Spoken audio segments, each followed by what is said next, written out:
ассалому алайкум дӯстони азиз, тамошобинони муҳтарам. имрӯз 1 июни соли 2025 аст. инҷо даромадгоҳи деҳаи искодари ноҳияи айни вилояти суғд мебошад.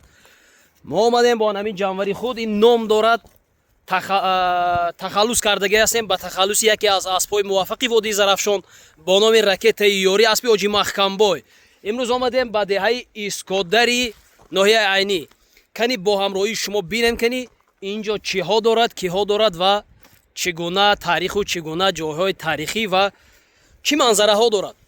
рафтем моро пайгир бошед ва ногуфта намонам ки наворбардор ҳастаму аксбардор дар тӯю маъракаҳо дар ҷашнвораҳои мактабиву халқӣ хизмат мекунам.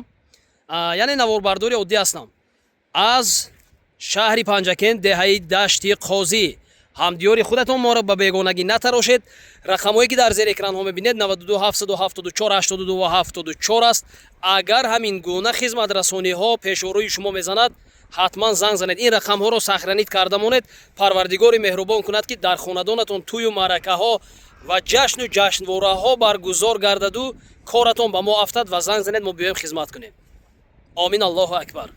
рафтем.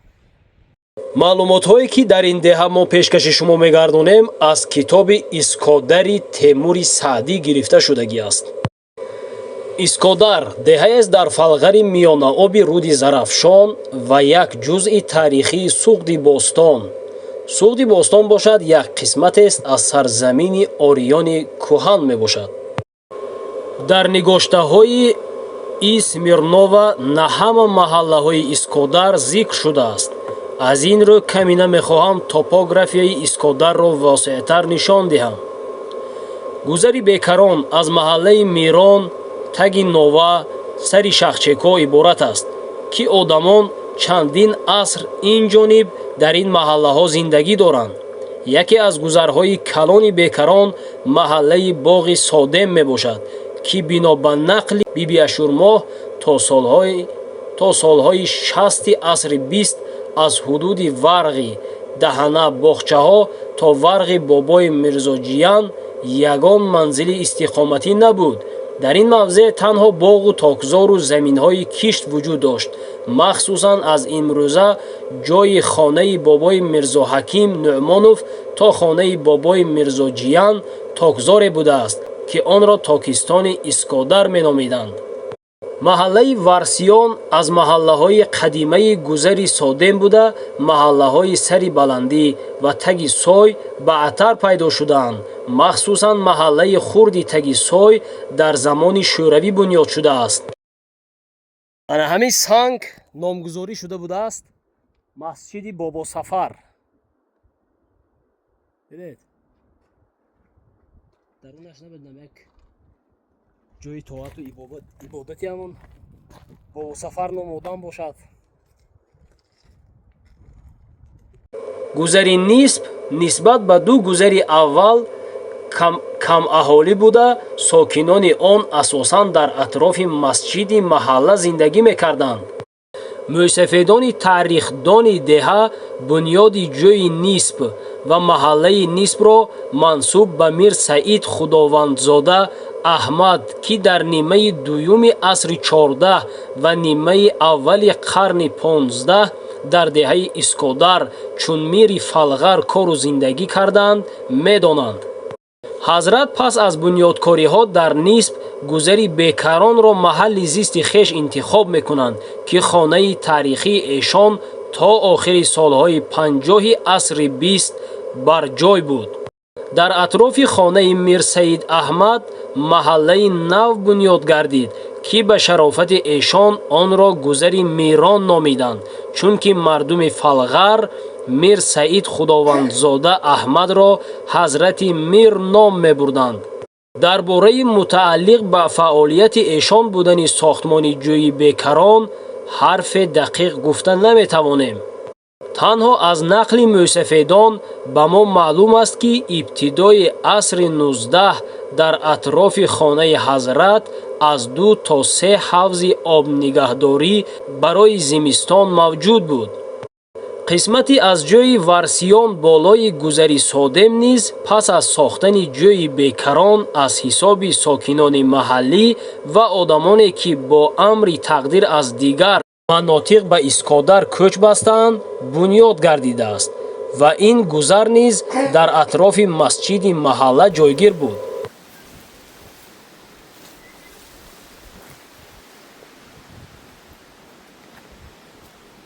این قبر یکی از بلاگران شناخته در جمهوری تاجیکستان بسیار آدم میداند. متین محیدینов همون انسانی که برنامه میخونیم و میخندیم رو میبرم. قبر پدر همه آدم است. ما با همین برادر مصلحت کرده بودیم که سیر دهه اسکادر رو یک جا میگذرانیم، اما تقدیر نکرد. من فکر میکنم این آدم حاضر از روی نوارشون در مملکت های مصر قرار دارند. هر کجای باشند تیم باشند. متین جانکه زنده باشد، جای پدر جنت شود، روحشان شاد باشد. من ما زیارت اومده.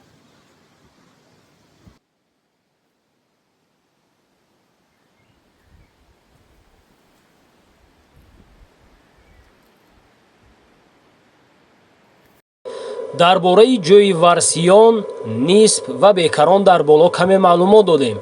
اینجا به مورد است که آید به جوی پرواغ پایان و پرواغ بالا نیز معلومات پیشکشی خوانندگان نماییم.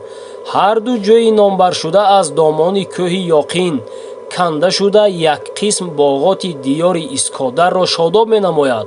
از قدیم تا به امروز در پرواغ و تگاب اسکادر اساساً باغ‌های زردالو، توت و چارمغز موجود است. در گذشته صاحبان این باغ‌ها که قسم زیادشان ساکنان گذری بیکران بودند، در فصل‌های تابستان و تیرماه برای جمع‌آوری حاصل در پرواغ و تگاب زندگانی می‌کردند. هر یک ساکن پرواغ یک یا دو خانه موسمی داشت که آن را باغخانه می‌گفتند. هرچند در زمان شوروی و دوران استقلال صاحبان باغ‌ها دیگر شده باشند هم نسل کهنسال هر یک باغ و زمین را تا به امروز با نام بنیادگذاران آن صاحبان پیشینه نام میبرند. در مورد بنیاد گذرهای بیکران، سادم، نیسب ما به چنین فرضیم که گذرها پس از تگ سیل ماندن سری مین و دیگر محله های اسکادر از نو بنیاد شده است. برای آن ما از نو بنیاد شده است گفتیم که بعضی بازیاف‌ها از قدیمی بودن این محله ها درک می‌دهند که از آن بازیاف‌ها در بالا یادآور شدیم. کوهستانیان از جمله اسکادری‌های زمیندار تا دوره‌های ساختی کالخوزی در دامن ادیرهای امین از سنگپر و دور از راه سیل منزل زیست بنیاد نموده زمین کشت و باغات را چون منبع رزق آفری خویش حفظ می‌کردند. حتی در زمین‌های موافق به کشت و کار بنیاد باغ‌ها ضرور نمی‌دانستند. اگر به تاریخ بنیاد باغ‌های اسکادر تا عصر 20 نظر افکنیم، به استثنای 2-3 باغ در همواری باقی مانده دیگر باغ‌ها را در دامنه کوه‌ها ما می‌بینیم. بارها از زبان موسفیدان روشنضمیر ده شنیده بودم که در عصر 19 اسکادر مرکز معموری فلغر بود و ارباب میرسعید میری آن. خوشبختانه این حقیقت تاریخ از نظر محققان روس دور نمانده است. سال 1946 بانوی شرقشناس آ.ای. سمیرنووا در صحبت با موسفیدان تاریخدان ده از روزگار ارباب میرسعید آگاه شده می نویسد: آخرین میری فلغر ارباب میرسعید بود که در آخر عصر 19 زندگی میکرد. برای اثبات گفته های این بانوی دانشمند میخواهم 2-3 دلیل تاریخی را علاوه کنم. چه خیلی که در بالا اندیشه تاریخ نگاران را درباره مرکز معموری حاکمیت محل انتخاب کردن زادگاه خیش از طرف حاکمان محلی قید کردیم، ارباب میرسعید نیز در زمان میریگری خیش اسکادر را مرکز معموری حاکمیت فلغر انتخاب کردند. دهه‌های اورمیتن و ورز منار قرارگاهی میر دانسته میشد. بنیاد مسجد نماز جامع دلیل بر آن است که اسکادر مرکز میریگری فلغر بود. اساساً مسجد جامع در مرکزهای میرنشین بنیاد کرده میشد. محض با شرافت ارباب میرسعید و بنیاد این مسجد یک آثار بی‌نظیر تاریخی خلق تاجیک از نیستی امین ماند که این محراب اسکادر است. در موردی تا ساختمان مسجد در کجا قرار داشتن محراب جای دیگر به تفصیل شرح خواهیم داد. همین را باید قید کرد که بنای مسجد جامع نیز یک آثار تاریخی است که فراگیر کامپوزیسیون صنعت معماری ملی می باشد. بنا به نقل موسفیدان روزهای جمعه از دهه‌های اطراف حتی از دهه کرود مسلمانان به ادای نماز جامع به دهه اسکادر می آمدند. اینجا سوال به میان می آید که تا عصر 19 مگر در اسکادر مسجد جامع نبود؟ به نقل موسفیدان تا بنیاد مسجد جامع نو در محله باغ صادم پایان خانه بابای مرزاجیان مسجد جامع بوده است که آن را مسجد سلطانی می نامیدند. همه محققان تاریخ کوهستان وضع ناآرام سیاسی سرگه زرافشان و هجوم بیک‌های مسچاه را به ورز منار و ارمتن ذکر کردند. با نگاشته تاریخ‌نگاران یک واقعه حقیقی را از نقل موسفیدان علاوه می‌نمایم که دلیل دیگر به گفته‌های بالاست.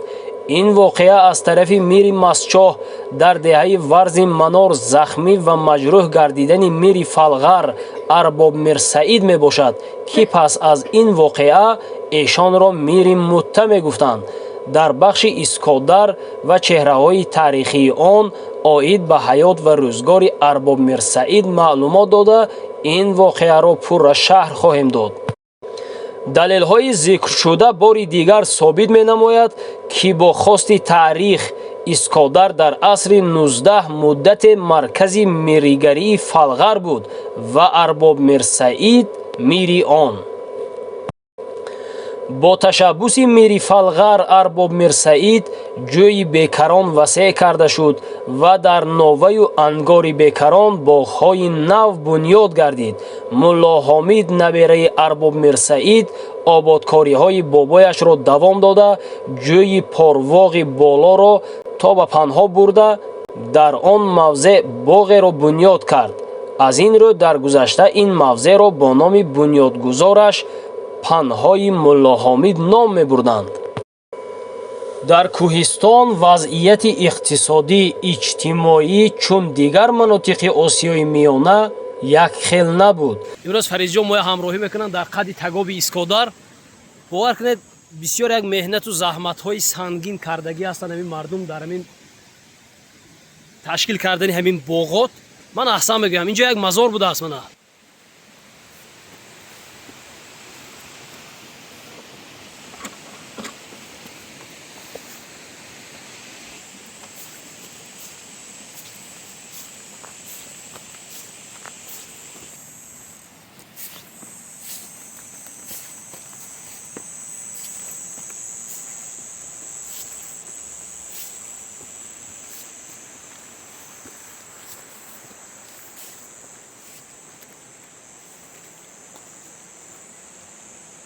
چه گفته؟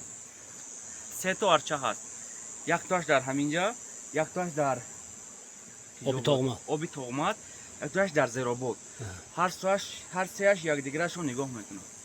اینا گویا سه خواهر بودن، همینا شناندگی برای هوای خیلی. اینش که نمی بردن؟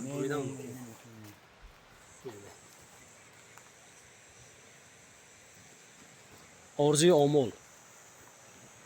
وضعیت اقتصادی هر یک دهه را مساحت زمین کشت، باغات و چراگاه آن معین میکرد. اسکادر از دهه‌های بود که وابسته به اهالیش زمین کشت و باغات زیاد داشت که برای نیکو احوالی زندگانی مردم مساعدت میکرد. ساکنان دهه در زمین‌های آبی و للمی اساساً گندم و کم جو کشت میکردند. حاصل گندم را در آسیاب‌های دهه آرد کرده برای خود و اهل عائله‌شان استفاده می‌بردند. حاصل جو را باشد با خسپایش و خسپایه گندم و علف باغات برای خوراک زمستانه چاروا ذخیره می‌کردند. меваи зардолу ва тутро хушк карда каме барои зиндагонигузаронии аҳли оила нигаҳ медоштанд ва боқимондаашро ба бозори шаҳрҳои калон бурда мефурӯхтанд. Мардуми Искодар асосан ғӯлинг яъне зардолии хушккардашударо ва тутмаизи хешро ба бозори шаҳри Зомин бурда бо гандум иваз мекарданд. ҷанвари мо то ба минтақаи ҳовида омад. инҷо ҳовид ном доштааст. ба ҳар ҳол бениҳоят ташаккури зиёд ба ҳоҷи Маҳкамбой ки барои мо мусоид карданд ки ақаллан то ба ҳамин ҳовидгуна ҷойҳо ҳам пиёда набиёем. Зинда бошед. Давомаш пиёда камтар мерем, бинем то куҷое мерем. чорводорӣ аз қадим як шуғли мардуми Искодар ва манбаи пешбурди зиндагии эшон буд ки дар байни онҳо чорводорони калон ба мисли авлоди бобоҷониҳо буданд. чорводорони деҳ аз охири моҳи апрел то охири моҳи сентябр чорвоҳои худро ба мавзеъҳои овулнишини тагоби деҳа мебурданд. дар Искодар то охири асри 19 як ҷувози рӯғанкашӣ ва 4 осиёб буд ки аз ин осиёбҳо се тояш дар Тагоб ва як тояш дар Бекарон қарор дошт ки онро осиёби Салимсоқ мегуфтанд. кормандони ин осиёбҳо дар оғози асри 20 амаки Ҷумҳур, акои Маҳмуд ва бобои Шамсӣ буданд. аз ин осиёбҳо имрӯз як тоаш дар Тагоби деҳа чун ёдгории таърихӣ боқӣ мондааст. аз нақли мӯйсафедон то миёнаҳои асри 19 дар мавзеи панҳои Искодар ҳар моҳ як рӯзи бозор баргузор мешудааст. аз ҳамсоядеҳаҳо одамон ба ин бозор барои харид ва фурӯши маҳсулоти хеш меомаданд. Искодариҳо дар ин бозор ғӯлинг, тутмавиз, орди тут, чорвои калону хурд ва маҳсулоти аз пашм ресидашударо мефурӯхтанд. хешутабории искодариҳо бо мардуми деҳаҳои Кантею Махшевади Фондарё ва қисми зиёди деҳоти диёри Фалғар ва Масчоҳу Панҷакент ҳанӯз дар нимаи дуввуми асри 19 маълум буд. дар Сангистон авлоди Раҳимҷонӣ ва дар Махшеват авлоди Қозӣ Камолро искодарӣ мегӯянд, чунки ҷадди эшон ки авлод ба номашон аст, аз Искодар ба он ҷо рафтанд. имрӯз дар деҳаи Зосун хонаводаҳои Равоншод, Мирқодир ва Миршодро низ искодарӣ меноманд. дар оғози қарни 20 бошад омезиши хуние се хонаводаи искодариҳоро бо туркҳои минтақаҳои Зомину Ҷиззах мебинем. вале дар садаи 20 омезиши хунии искодариҳо бо тоҷикони дигар манотиқ ва ақвоми ғайри тоҷик фаррохдоман гардид. дар ду ёдгории беназири диёри Искодар, шоҳасари санъати кандакории тоҷик Меҳроби Искодар ва санги сари марқади Мирсаид Худовандзода Аҳмад рамзҳои ориёии мавриди истифода қарор гирифтааст, ки яке аз он кандакорӣ ва тасвир шудани чандин намуди свастика мебошад.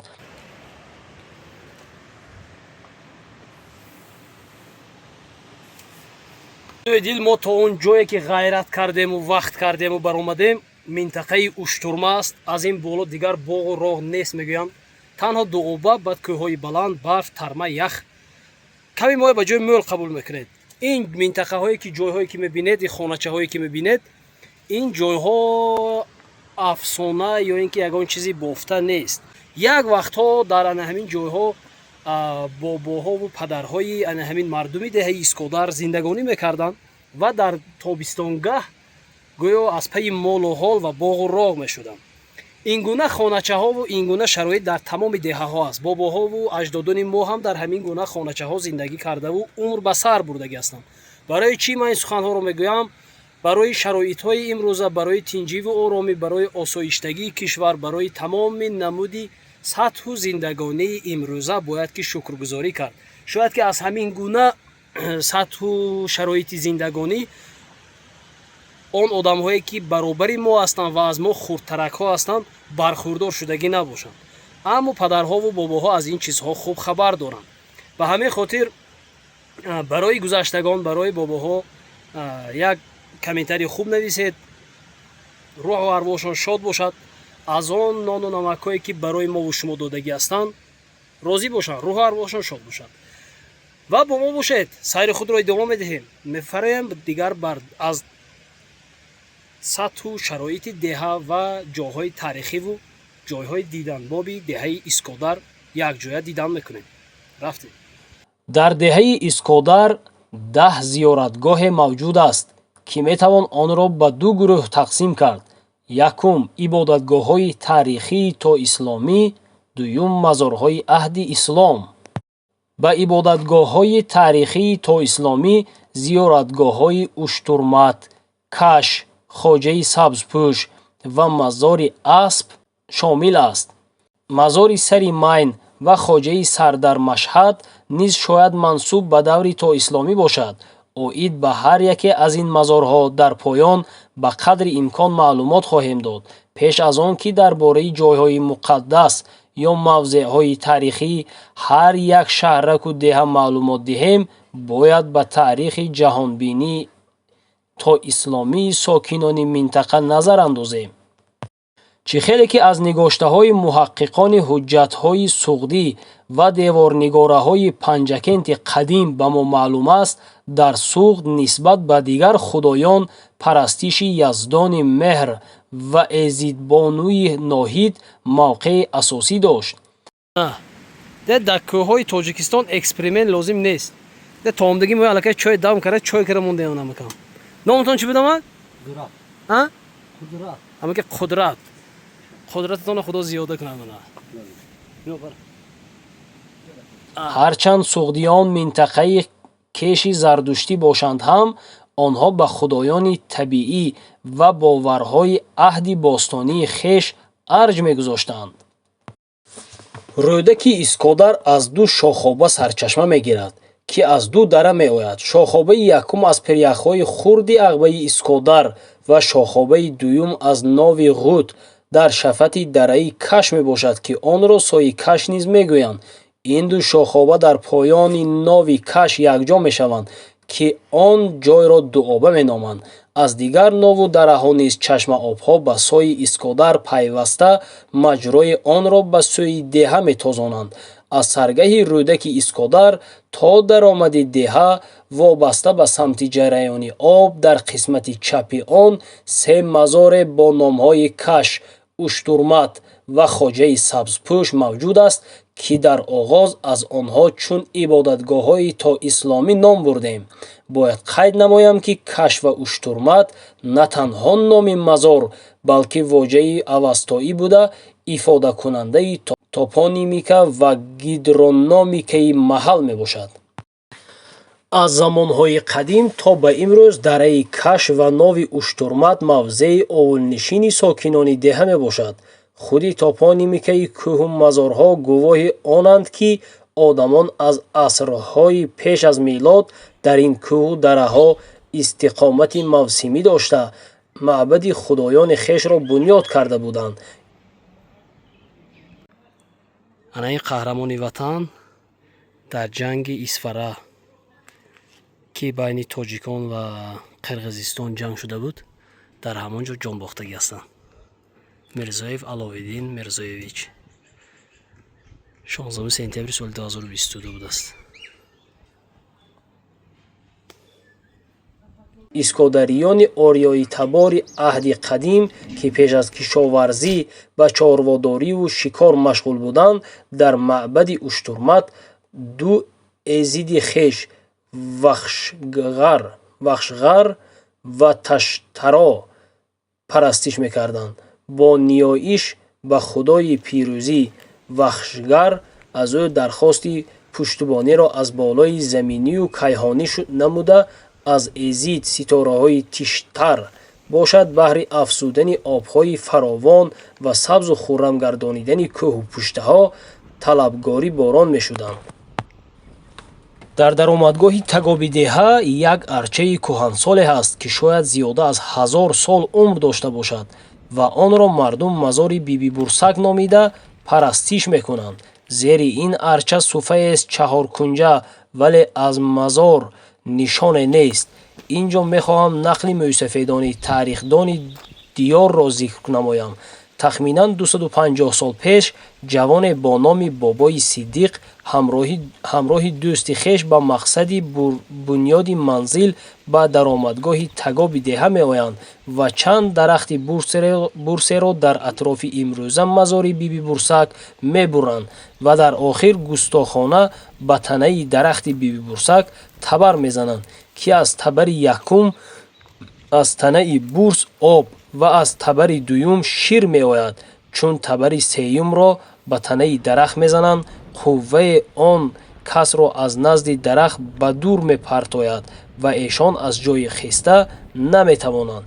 дӯсташон Бобои Сиддиқро ба хонаашон меорад ва эшон бемори ҷогаҳӣ мешаванд.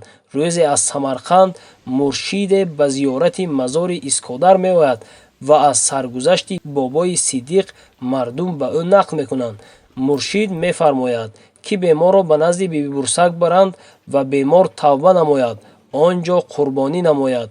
чун гуфтаи ин пирро мекунад, Бобои Сиддиқ аз Тагоб ба пои хеш ба хона меояд, ки мардум дар ҳайрат мемонанд.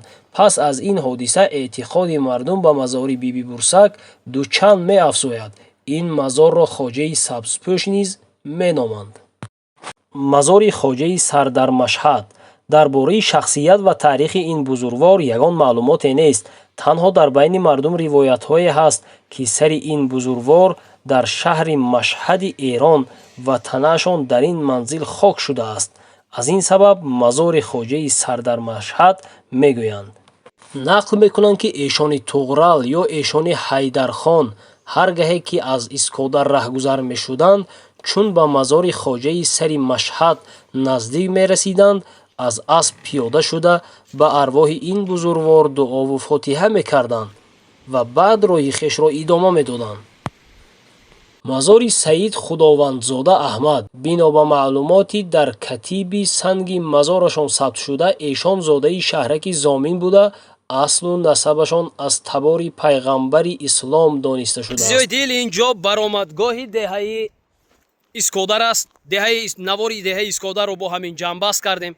ман аз акои азиз, акои Ҷурабой ва додарашон бародар Фаризҷон хелоҳо ташаккурҳо мехондам, ки ҳаминҳо моро ба тӯи худашон даъват кардаву мо ба хизмат омада будем ва имрӯз мо аллакай дӯсту рафиқ ҳастем ва инҳо моро дастгириҳои хуб кардаву бо мо ҳамроҳӣ карданд. ба ҳаминҳо ҳам дар зери комментария дуои нек нависта бошед. зиндаву саломат бошед, кам нашавед. як ҷаҳон ташаккур. Тоҷикистон ба пеш. ҳар он инсоне ки ба канали мо аъзо мешавад ва дар зери комментария суханҳои хуб менависаду барои ватани бобогиву аҷдодии худаш лайки бобогиро мегузорад, мо аз он миннатдор ҳастем. зиндаву саломат бошед. то боздид. дар тӯю маъракаҳо вохӯр. во мехӯрем. худо хоҳад.